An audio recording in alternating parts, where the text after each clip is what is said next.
This lesson is for 4th grade, Module 4, Lesson 1a. Module 4 in 4th grade is the study of geometry, especially focusing on angles and two-dimensional shapes. In this first lesson, we are going to look at some of the basic parts of two-dimensional shapes, including points, line segments, and lines.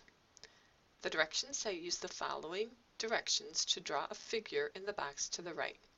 So the first direction says to draw 2 points A and B. I can make those 2 points anywhere in the box, so I'm just going to draw a point and label it A, and then another point and label it B. So the point is the smallest geometric shape that we have. I'm going to check off my steps as I do them. The next direction says use a straight edge to draw line AB. I know that this is line AB because of the symbol above the A and the B. You can see the little arrows on the end, and that means that that is a line.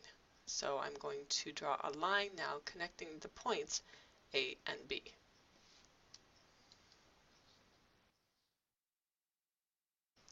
So here I have line AB. It is considered a line because it has arrows at both ends. And that means that that line would go on forever and ever if we could continue drawing it. So there's my line AB. Next, I need to draw a new point that is not on line AB, and we'll label it C. So I'll make a new point, and I'll label that point C. The next direction says draw line segment AC. I know that this is asking for a line segment because if you look above the AC, there are no arrows on that symbol. That means a line segment. This will not have arrows on it, and it does not go on forever and ever. It is a segment that you can actually measure because it has a point at each end. So now I will draw line segment AC.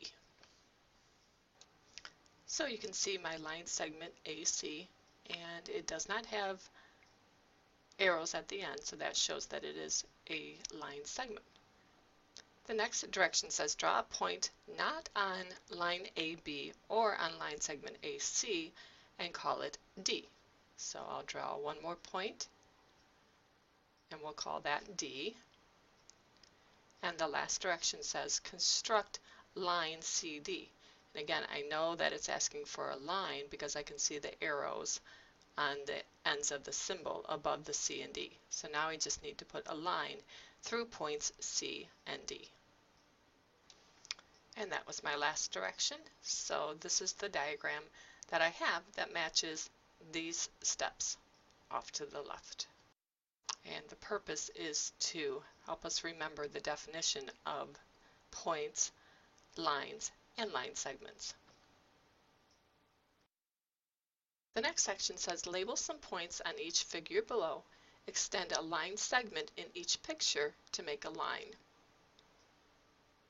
Use those points to label and name representations of each of the following in the table. So I'm basically looking for line segments, and I will first extend the line segments to turn them into lines, and I will use points to label both of those figures in each drawing. So to start with, we'll look at the house, and I see that the top of the house could be considered a line segment. So I'm going to put some points here. We'll call that line segment AB, and that refers to this line along the top of the house.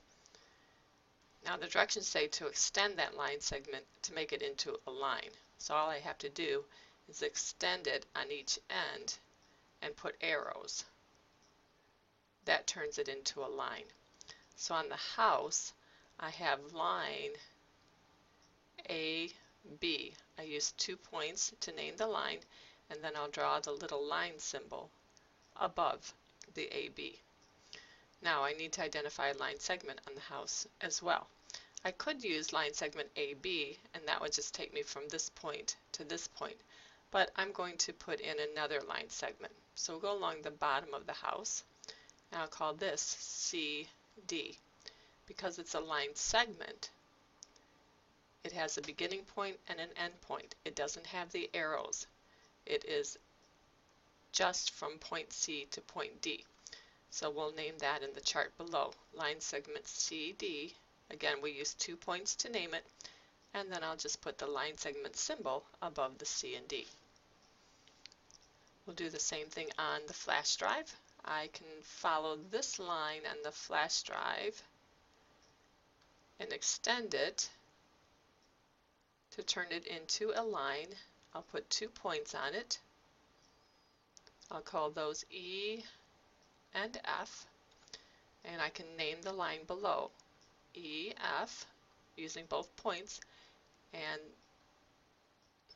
the line symbol above the E and the F. Now I need to find a line segment on the drawing as well. So I'll just put points on that line on the drawing, connect them, and I'll call those G and H. So from this point to this point is line segment GH. I'll use both points to name it and just put the line segment symbol above the G and the H. So here's examples of how we can find both lines and line segments in drawing or in real life shapes.